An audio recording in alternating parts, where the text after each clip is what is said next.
네, 안녕하셨어요? 이번에는 치매 요양보호 실기편 문제풀이와 교과서를 한번 보도록 하겠습니다. 들어보시고 조금이나마 도움이 되시면 구독과 좋아요 부탁드립니다. 저는 시험을 쳤고요. 4월에 그 자격증이 나온다고 합니다. 여러분들도 좋은 성과 있으시길 바라면서요. 자, 문제로 가겠습니다. 1번 치매 대상자의 배설을 돕는 방법으로 옳은 것은 5번 대소변을 잘 가렸을 때 칭찬해준다. 5번이 답입니다. 1번 낮에는 기저귀를 채워둔다. 교과서의 배설 돕기에 있어서 우측 페이지에 보시면 기본 원칙이 있습니다. 배설 돕기의 기본 원칙에 있어서 5번 낮에는 가능하면 기저귀를 사용하지 않는 것이 좋다. 기저귀는 대상자에게 수치감을 유발하고 슬금 사실을 알리려는 일을 안 하게 할 수 있으므로 가능하면 착용하지 않는다라고 되어 있습니다. 낮에는 가능하면 기저귀를 사용하지 않는 것이 좋다. 따라서 1번 낮에는 기저귀를 채워둔다. 틀렸겠죠? 2번 이동식 변기 사용을 권장한다. 치매 대상자에게 이동식 변기 사용을 권장할까요? 자, 치매 환자가 변비인 경우에도 일정한 시간 간격으로 변기에 앉혀 배변을 유도하라라고 되어 있습니다. 변기에 앉히라고 되어 있습니다. 그리고 배설 돕기에서 돕는 방법으로 적절한 시기, 식사 전, 외출 전에 화장실 이용을 유도하며 강요하지는 않는다라고 되어 있습니다. 하지만 화장실 이용을 유도하라라고 되어 있죠. 치매 대상자를 잘 관찰하면 화장실에 가고 싶을 때 하는 행동이나 표정을 알 수 있다. 그 표정을 잘 관찰해서 읽어서 화장실 이용을 유도해라 라고 되어 있습니다. 때문에 이동식 변기 사용을 권장하는 건 아니죠. 3번 취침 전에 수분 섭취를 권장한다. 자, 그러나 배뇨 곤란이 있는 경우에 야간에는 수분 섭취를 제한한다 라고 되어 있습니다. 왜냐하면 야뇨증이나 빈뇨증 등이 자주 생겨서 왔다 갔다 힘들 수 있기 때문이죠. 배뇨 곤란이 있는 경우 야간에 수분 섭취를 제한한다. 때문에 취침 전에 수분 섭취를 권장한다. 3번은 틀렸습니다. 4번 단추나 벨트가 있는 바지를 입힌다. 자, 기본 원칙에 보시면 화장실에서 옷을 쉽게 벗을 수 있도록 벨트나 단추 대신 조이지 않는 고무줄 바지를 입도록 하고 세탁하기 편하고 빨리 마르는 옷감이 좋다라고 되어 있습니다. 벨트나 단추 대신 조이지 않는 고무줄 바지를 입혀라 라고 되어 있습니다. 따라서 4번 단추나 벨트가 있는 바지를 입힌다. 틀렸죠? 자, 5번 대소변을 잘 가렸을 때 칭찬해준다. 책에서 한번 찾아볼까요? 자, 7번에 있죠? 대소변을 잘 가렸을 때는 칭찬을 해주고 실금한 경우에도 괜찮다고 말한다 라고 되어 있습니다. 따라서 1번 치매 대상자의 배설을 돕는 방법으로 옳은 것은 5번 대소변을 잘 가렸을 때 칭찬해준다. 자, 2번 보시겠습니다. 치매 말기 환자의 의사소통 문제로 다음의 가로 부분에 들어갈 말로 옳은 것은 요양보호사가 어르신 식사하셨어요? 치매 대상자. 자, 어떻게 얘기할까요? 어르신 식사하셨어요? 앵무새처럼 치매 말기 환자는 따라서 말을 한 특성이 있습니다.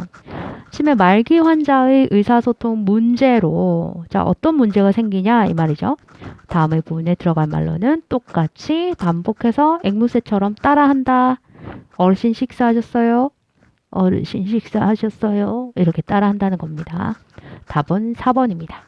자, 치매 대상자의 문제 행동입니다. 문제 행동에는 원인에는 판단력의 장애가 오고 기억의 장애가 옵니다. 그래서 어떤 문제가 발생하냐면 반복적 질문이나 행동을 하고 음식 섭취 관련 문제 행동, 수면 장애, 배회, 의심, 망상, 환각, 석양, 증후군, 그다음에 파괴적 행동, 부적절한 성적 행동을 하기도 한다고 합니다. 책을 잠깐 볼까요? 치매 대상자는 우울과 위축 행동을 비롯하여 망상, 의심, 배회 등 다양한 이상 행동을 보인다.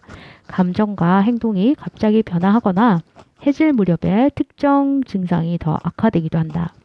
요양보호사는 이러한 문제 행동에 대처하기 위해 안전하고 안정된 환경을 조성하고 각 상황에 맞는 요양보호를 제공해야 한다. 자, 꼭 알아두기. 반복적인 질문이나 행동을 하는 이유, 주변 상황을 인식할 수 없기 때문에 자신의 안전을 확인하고 싶어 한다.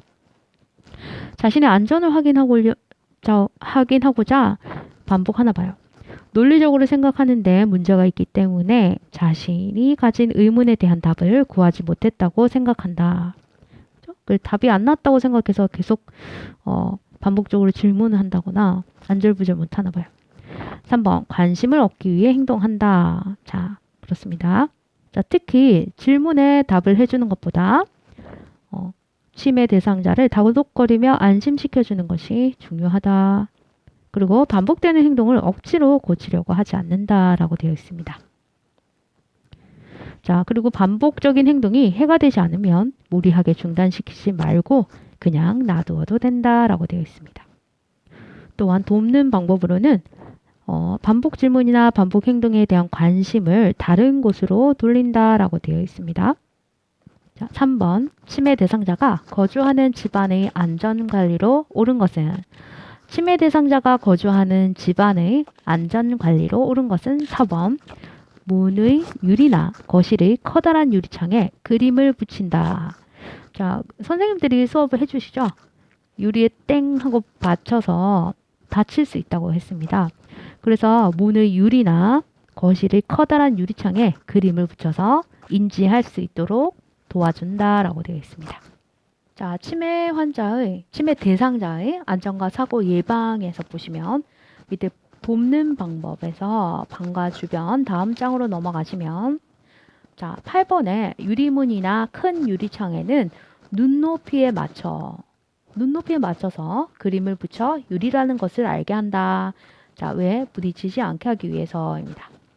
자, 중요한 거는 눈높이에 맞춰서 해야 그걸 잘 알아차리겠죠? 1번 1층보다는 2층이 좋다. 그럴까요? 자, 방과 주변은 치매 대상자의 방은 위생적이고 안정성을 우선적으로 고려하여 배치하되 2층보다는 1층이 좋다. 왜냐? 추락 위험을 막기 위해서이다. 2층보다는 1층이 더 좋습니다. 따라서 1번은 답이 안 되겠죠? 2번 야간에 소등한다. 자, 불을 꺼둘까요? 자, 4번을 보시면 어두워지기 전에 혹은 어두워지자마자 희미한 불을 켜둔다. 자, 희미한 불을 켜두는 거니까 전체 소등은 아닙니다. 3번 자물쇠는 안에서 잠그게 한다. 안에서 잠그게 하면 간혹 가다가 난처한 일이 생길 수 있다고 했죠. 자, 특히 이 2번 화장실을 보시면 화장실에 들어가서 문을 잠그고 나올 때 잠긴 문을 여는 방법을 모르는 경우가 있으므로 화장실 문은 밖에서도 열 수 있는 것으로 설치한다 라고 되어 있습니다. 밖에서도 열 수 있는 걸로 설치해야 되기 때문에 자물쇠는 안에서 잠그게 한다. 틀렸습니다. 자, 또 방에 보면은 창문이 안전하게 잠겨 있는지 확인하고 방 안에서는 잠그지 못하는 문으로 설치한다. 자, 특히 방은 잠그지 못하는 문으로 설치해야 한다고 합니다. 열 수 없는 상황이 생길 수 있으므로 그러면은 치매 환자가 어떤 행동을 하고 있는지 어떤 상황이 벌어지는지 알기 힘들죠. 그래서 방 안에서는 잠그지 못하는 문으로 설치해야 합니다. 따라서 3번 자물쇠는 안에서 잠그게 한다. 틀렸죠? 5번 가스 밸브는 집 안에서 잠가둔다. 아닙니다. 집 밖에서 잠가둬야 합니다. 자, 부엌 보시면은 가스선은 밖에서 잠가둔다 라고 되어 있습니다. 자, 가스레인지에 있는 이런 스위치 말고 다용도실 가스실의 밸브를 잠궈라는 얘기죠. 따라서 3번 치매 대상자가 거주하는 집안의 안전관리로 옳은 것은 4번 문의 유리나 거실의 커다란 유리창에 그림을 붙인다입니다. 4번 다음 중 치매 대상자의 식사 돕기 기본 원칙으로 옳은 것은 정답은 4번 숟가락은 인지할 수 있도록 약간 무거운 것을 사용한다입니다. 자, 책에 식사 돕기에 돕는 방법에서 식사 중 자, 거기서 일단 3번을 보시겠습니다.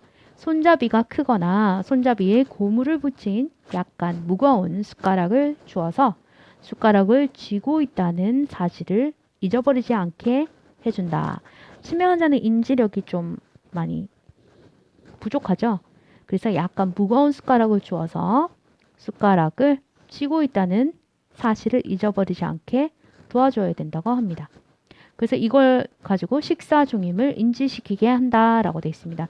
페이지 229페이지 가도 그 숟가락 사진이나 어떤 참조사항을 보실 수 있을 겁니다. 자, 그럼 옳지 못한 네 가지를 볼까요? 1번, 그릇은 사발보다는 접시를 사용한다. 사발은 움푹 파인 거고 접시는 평평한 거죠. 자, 그릇은 사발처럼 음식을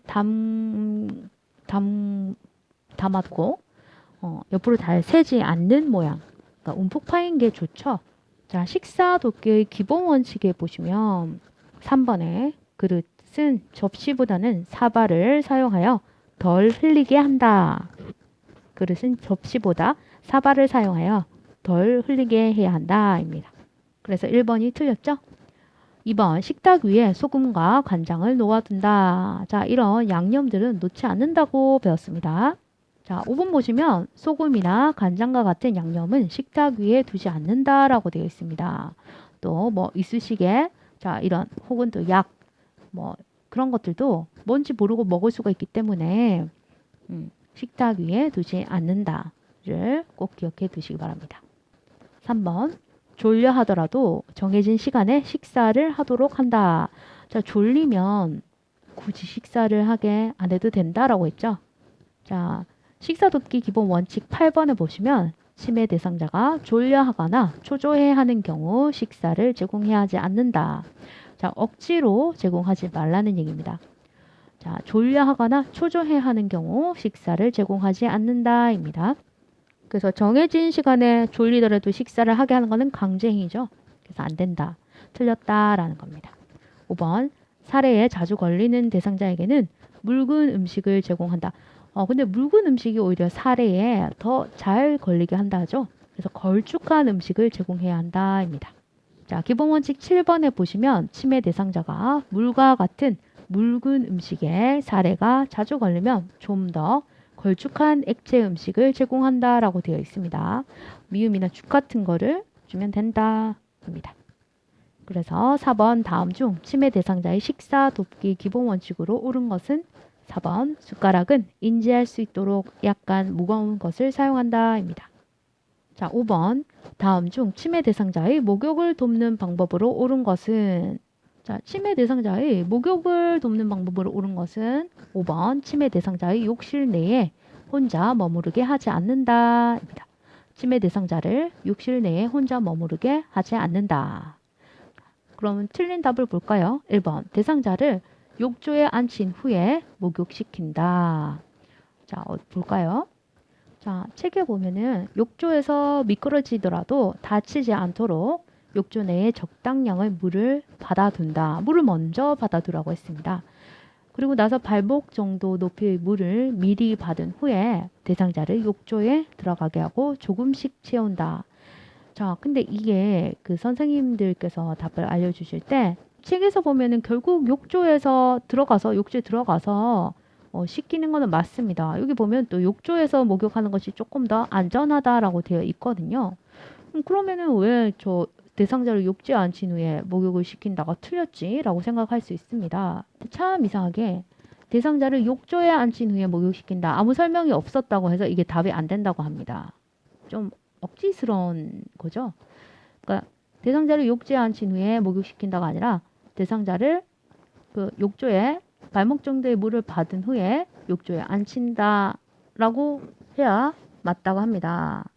그래서 그냥 일단 이거는 틀렸다고 봐야 됩니다. 2번 목욕물의 온도는 대상자가 확인하게 한다. 큰일 나죠? 자, 목욕의 기본 원칙 보시면 4번에 치매 대상자는 뜨겁거나 차가운 것에 대한 판단력이 떨어지기 때문에 요양보호사가 미리 목욕물의 온도를 확인한다라고 되어 있습니다. 대상자가 확인하는 거 아닙니다. 그래서 2번 틀렸죠? 3번 목욕의 필요성에 대해 설명하고 주입시킨다. 굳이 주입을 시켜야 하나요? 자, 책 2번에 보시면 침해 대상자에게 목욕을 강요하지 말고 목욕 과정을 단순화해라 라고 되어 있습니다. 목욕을 강요해서는 안 됩니다. 자, 주입을 시킨다는 거는 강요한다는 얘기죠. 그래서 목욕의 필요성에 대해 설명하는 정도는 괜찮은데 주입시킨다는 틀렸다고 봐야 합니다. 4번 운동실조증이 있는 치매 대상자는 통목욕보다는 샤워를 하게 한다. 운동 능력이 없는데 샤워 부스에 서서 샤워를 하면 뭐 낙상이라든지 다른 안 좋은 상황들이 발생하겠죠. 책을 한번 보겠습니다. 4번 운동실조증이 있는 치매 대상자는 뭐 이제 손해가 망가져서 손해가 손상시는 비틀거려서 균형이 어긋난다 했죠. 그래서 운동 능력이 떨어집니다.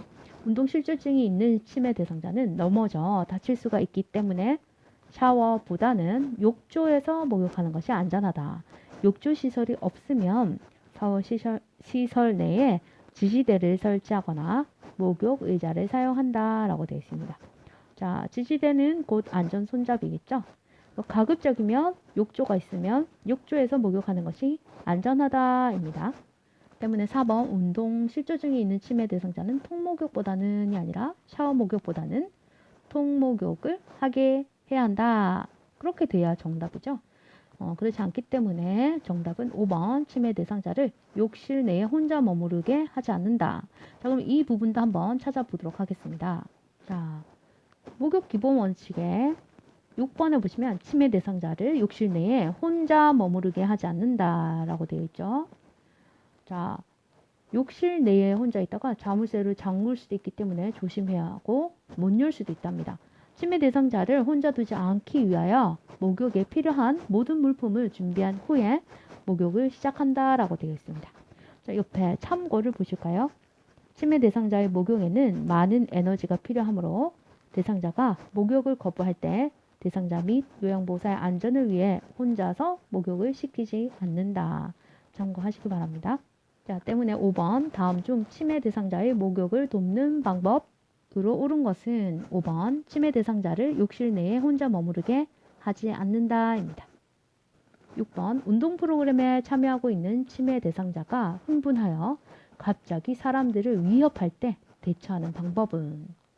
자, 운동 프로그램에 참여하고 있다고 합니다. 근데 그 치매 대상자가 갑자기 흥분해서 사람들을 위협할 때 대처는 어떻게 하냐? 4번 조용한 장소에서 안정을 취하게 한다입니다. 자, 1번 큰 소리로 나가라고 한다. 그럼 갑자기 더 놀래서 그죠? 어떤 행동을 더 할지 모르죠. 진정 후에 왜 그랬는지 물어본다. 보통 치매 환자에게는 왜 그랬는지 물어보지 않는 게 더 좋다고 합니다. 즉시 다른 프로그램을 바꿔준다. 그렇진 않겠죠. 5번 운동 프로그램을 마칠 때까지 기다린다. 지금 흥분해서 사람들을 위협하는데 운동 프로그램을 어떻게 마칠지 알 수가 있을까요? 자, 책에 한번 보겠습니다. 자, 파괴적 행동이 있습니다. 공격적이고 파국 행동이라고도 하고 파국 반응이라고도 하죠. 파괴적 행동이란 무의미한 사건으로 보이는 것에 대해 자신뿐만 아니라 주위 사람에게 정서적으로 난폭한 반응을 보이는 것이다 라고 되어 있습니다. 자, 이런 행동을 돕는 방법은 이상 행동 반응을 보이면 질문하거나 일을 시키는 등의 자극을 주지 말고, 자, 그럼 아까 같은 경우는 운동을 계속하게 하지 말고가 되겠죠. 조용한 장소에서 쉬게 한다라고 되어 있습니다. 자, 예를 들어 마트에서 그런 일이 발생하면 비상 계단 쪽으로 조용한 장소로 옮겨서 쉬게 한다라고 보면 됩니다. 자, 조금만 더 살펴볼까요? 온화하게 이야기하고 치매 대상자가 당황하고 흥분되어 있음을 이해한다는 표현을 한다. 갑자기 움직여 대상자가 놀라게 하지 말고 천천히 안정된 태도로 움직인다. 그렇죠? 일상적인 생활에 대하여 자상하게 반복하여 설명하고 신체적인 요양보호 기술을 적용할 때마다 도와주는 행동을 말로 표현한다라고 되어 있습니다. 치매 대상자가 끊임없이 난폭한 발작을 하지 않는 한 신체적 구속은 사용하지 않는다라고 되어 있습니다. 자, 치매 대상자의 파괴적 행동의 특징만 잠깐 더 살펴보고 가겠습니다. 자, 이런 난폭한 행동이 자주 일어나지는 않는다고 합니다. 그리고 난폭한 행동이 오래 지속되지도 않고요. 일반적으로 초기에 분노를 시작하며 에너지가 소모되면 지쳐서 파괴적 행동을 중지하기도 하고, 치매 대상자의 난폭한 행동은 질병 초기에 나타나서 수개월 내에 사라진다고도 합니다. 자, 따라서 6번 운동 프로그램에 참여하고 있는 치매 대상자가 흥분하여 갑자기 사람들을 위협할 때 대처 방법은 4번 조용한 장소에서 안정을 취하게 한다입니다. 자, 7번부터 다음 영상에서 보도록 하겠습니다. 화이팅!